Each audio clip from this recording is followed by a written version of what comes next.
Good morning, dear children. So we have completed section C of our third chapter, isn't it? We were discussing about Newton's laws of motion. So we have completed Newton's first law as well as Newton's second law. Now we should do the numericals related to Newton's second law of motion. Before moving to the numericals, first I'll tell you which all equations you should remember. Okay.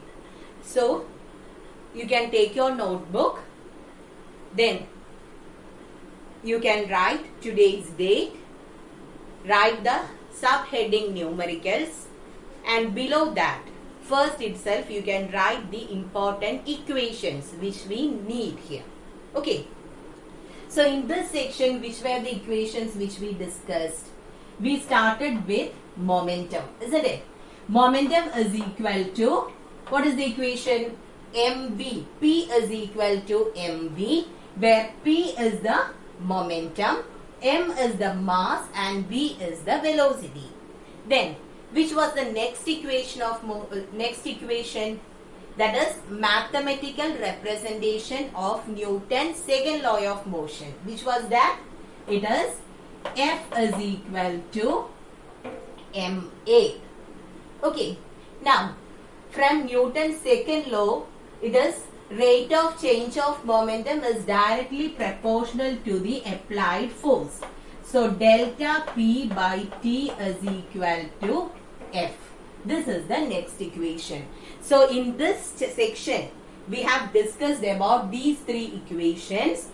P is equal to mv, that is momentum is equal to mass into velocity, force is equal to mass into acceleration. Then rate of change of momentum, delta P by T is equal to F. Okay. Now, again, in order to do the numericals related to motion, we should be thorough with the equations of motion. Okay. So, if once you are thorough with equations of motion, it is very easy to do the numericals here, else it will be difficult. So, for a uniformly accelerated body, which were the three equations of motion? V is equal to U plus AT, S is equal to UT plus half AT square, and V square is equal to U square plus 2AS. So, these were the three equations of motion for a uniformly accelerated body. I think you remember these equations. We have learned this in the previous chapter, isn't it? What does U stands for? U stands for the initial velocity. So, in a question, if it is given that the body initially starts from rest, then naturally U will be equal to 0. Then what is V? V is the final velocity. Then A stands for acceleration, T stands for the time. Then S is the distance or displacement covered by the body. Okay. So, please be thorough with these three equations of motion. And one more thing you should remember. In a question, if nothing is mentioned about displacement, we can use the first equation of motion because displacement is not coming there. Now, if nothing is mentioned about final velocity, we can use the second equation of motion. Then, if nothing is mentioned about time, you can use the third equation of motion. So, please write this set in your notebook. After that, we will move to the numericals. Okay, clear? And one more thing, this is for a uniformly accelerated body. If it is uniform retardation, what will be the change? Here the entire plus gets converted to minus because minus A stands for retardation. So copy this now.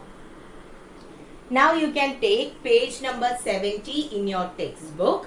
Already you have written the heading numericals, isn't it? So you can write page number 70. Page number 70. It is exercise 3C numericals. And already I told you it is not compulsory to copy the entire question. Listen and we'll do it. Okay. So shall we move to the numericals? Ready? First question is a very simple and direct question that you should do as homework. Okay. So please note it there, homework. Question number 1 is homework. Now we will move to question number 2. The linear momentum of a ball of mass 50 gram. So while reading the question itself, we can write what all things are mentioned, which all physical quantities or measurements are given in the question. So it is given as ball of mass 50 gram.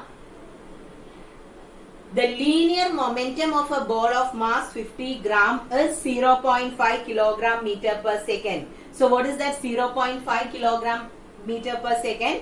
It is linear momentum. So P is equal to 0.5 kilogram meter per second.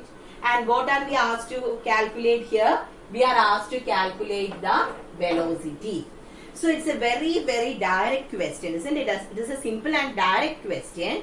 We can directly use the equation P is equal to mv.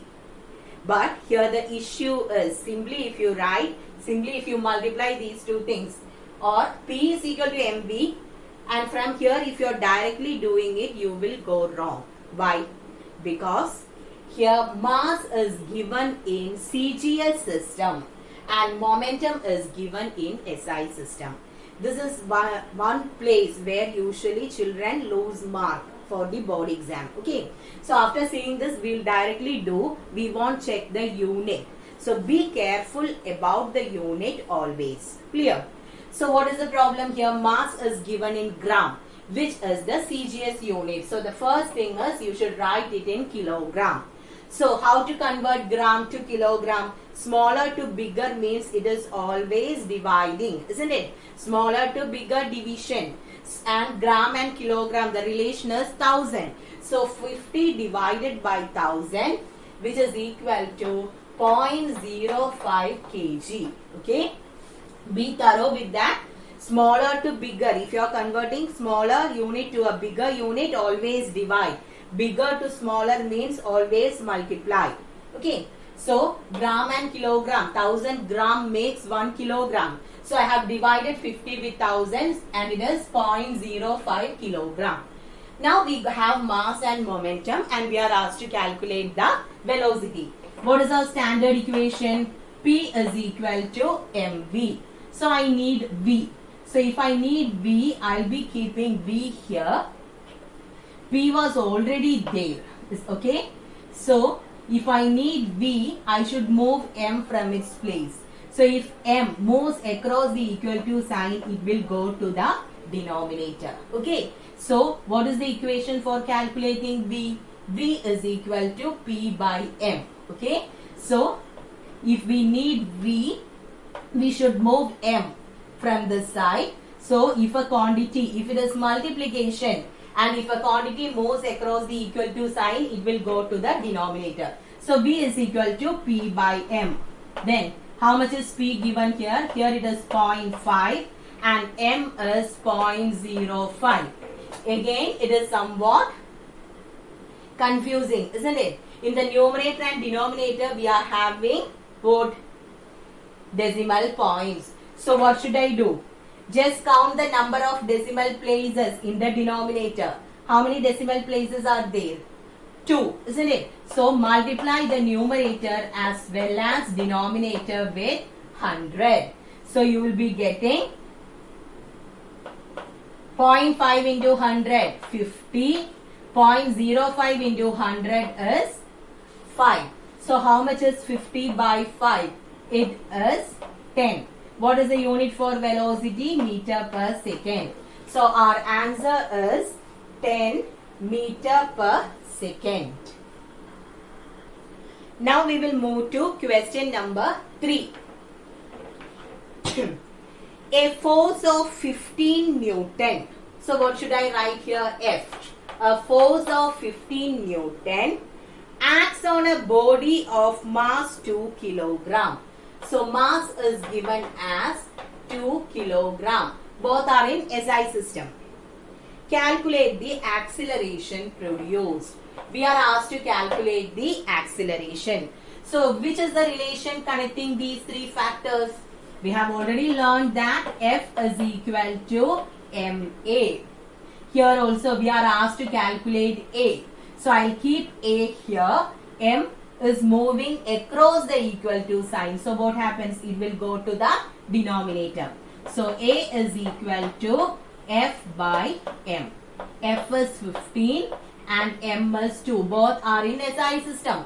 So no need to do other conversions. How much is 15 by 2? It is 7.5. And since this is acceleration, the unit is meter per second square. Okay. So is it clear? Now question number 4 and 5. Both are direct questions that also you can do as homework. Okay. So I have given 3 homework questions. Question number 1, 4 and 5. Moving to question number 6. A force of 10 Newton. So we'll write F is equal to 10 Newton. Acts on a body of mass 2 kilogram. So mass is given as 2 kilogram for 3 seconds. Okay. So time given is 3 seconds. Initially at rest. So you can see a sentence there that is initially at rest. So what should you infer from that? That is u is equal to 0. Then calculate the velocity acquired by the body, change in momentum of the body. So we are asked to calculate the velocity as well as change in momentum. So these are the two things which we should calculate here. Okay. So force, mass, time and initial velocity are given. First thing is to calculate the velocity, isn't it? We are asked to calculate the velocity acquired by the body. So if you want to get velocity, which factor do we need? We need acceleration, isn't it? Our equation to calculate velocity is v is equal to u plus at. Since displacement is not mentioned, we cannot move to the second and third equations of motion. So we will stick on to the first equation of motion, v is equal to u plus at. U is there, t is there, but we don't know a. So first our aim will be to find a. How will you get a? For that we have force and mass, isn't it? Since force and mass are given, you can calculate acceleration using the equation F by m. F is equal to ma. That means a is equal to F by m. So F force is 10 and mass is 2. So you will be getting 5 meter per second square as the acceleration. So we got acceleration. Now you can calculate velocity. V is equal to u plus at. Here u is 0. So 0 plus acceleration is 5 and time is 3. So how much is the final velocity? It is 15 meter per second. Okay. Now we are asked to calculate the change in momentum. Change in momentum means it will be mass into change in mass is very less, isn't it? So and the velocity of the body is also less. So what we can write, change in momentum will be due to change in velocity. So delta P is equal to m into v minus u. Delta P is equal to actually m delta v. That means change in momentum can be either due to change in mass or change in velocity. Here the velocity of the body is just 15 meter per second. It is a very small quantity. So the change in momentum will be brought out only due to change in velocity. And what is change in velocity? Final velocity minus initial velocity. So our mass is 2 into how much is v? 15 minus 0, which is equal to 2 into 15 30, and this is momentum. What is the unit for momentum? Kilogram meter per second. Why did I get kilogram meter per second there? What is the reason? Because P is mass into velocity. SI unit of mass is kilogram, SI unit of velocity is meter per second. So, for such questions, for all the questions, you should write what all things are given in the question. Then, since F and M are there, you can calculate acceleration. Once acceleration is there, it is easy to calculate the velocity. Then, change in momentum. Clear? Now, we will move to question number 7. A force acts for 10 seconds. Okay? So, a force acts for 10 seconds on a stationary body. That means initially the body was not moving. Stationary body of mass 100 kilogram. After which the force ceases to act. So we are considering a stationary body. Then a force was acting on that body for 10 seconds. And the mass of that body was 100 kilogram. The body moves through a distance of 100 meter. So when the force is exerted, the body moves through a distance of 100 meter in 5 seconds. Okay. So with that force was exerted for 10 seconds on a body. This F time stands for the time for which the force was acting on the body. And this time stands for the displacement caused on the body. Okay, so in the next 5 seconds, it covered a distance of 100 meter. We are asked to calculate the velocity of the body. Then, acceleration produced by the force and magnitude of the force. Okay, so these are the things what we have to calculate here. Velocity, initial velocity, body was initially at rest, so you can give u is equal to 0. So initial velocity is 0. We are asked to calculate the velocity acquired by the body. When a force is exerted on a stationary body, the body will move. So what is the velocity acquired by the body? What is its acceleration and what is the force? Okay. So from where should we start? The first thing we have to calculate the velocity, isn't it? So, what was the standard equation for velocity? Before moving to the law equations of motion, we have discussed about velocity, isn't it? Speed and velocity. What is velocity? Rate of change of displacement is velocity, isn't it? So here it is clearly given that due to the force, the body covered a distance of 100 meter in 5 seconds. So from that, how will you get velocity? Velocity is displacement by time.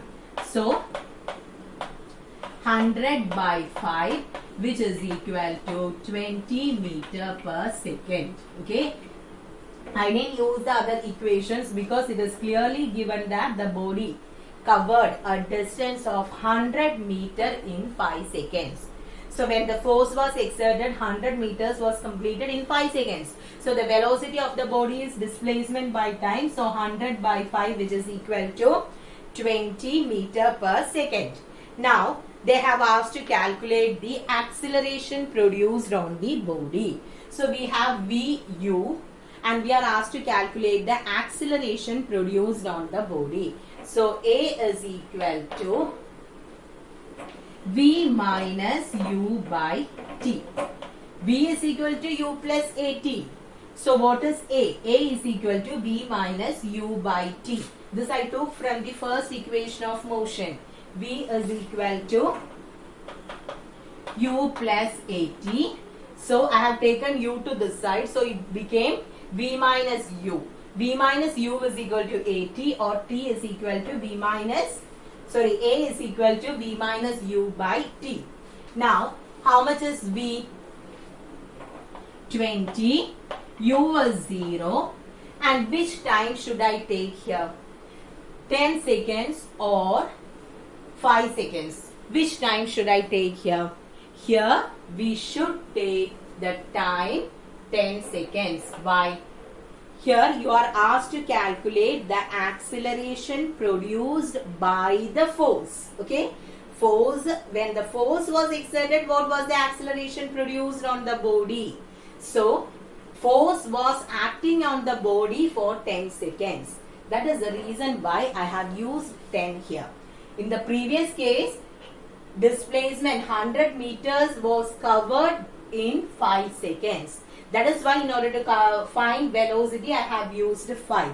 Here they have asked to calculate the acceleration produced by the force. Okay. So 20 minus 0 by 10. How much is 20 by 10? It is 2. So 2 meter per second square. 2 meter per second square is the acceleration. Now the last one is to calculate the magnitude of force. So which is the equation to calculate force? Mathematical representation of Newton's second law, that is F is equal to ma. How much is m? 100. It is given in kilogram. Acceleration is 2. So force is 200 Newton. Okay. So we have calculated the velocity, acceleration as well as force. Now we will move to question number 8. Figure shows the velocity time graph of a particle of mass 100 gram. So mass is given as 100 gram. So do we need the answer in gram? No, we need it in SI system. 100 gram means 100 by 1000, which is equal to 0.1 kilogram. Okay. So first itself it is better to write the quantity in the SI system. So mass is equal to 0.1 kilogram. Then calculate the force acting on the particle. You are asked to calculate the force. Now, which equation is required in order to calculate force? F is equal to ma. Mass is given, but what about acceleration? Did they give acceleration? No. Instead of that, they have given a velocity time graph. So, already we learned how to calculate acceleration from velocity time graph. It is a straight line graph, isn't it?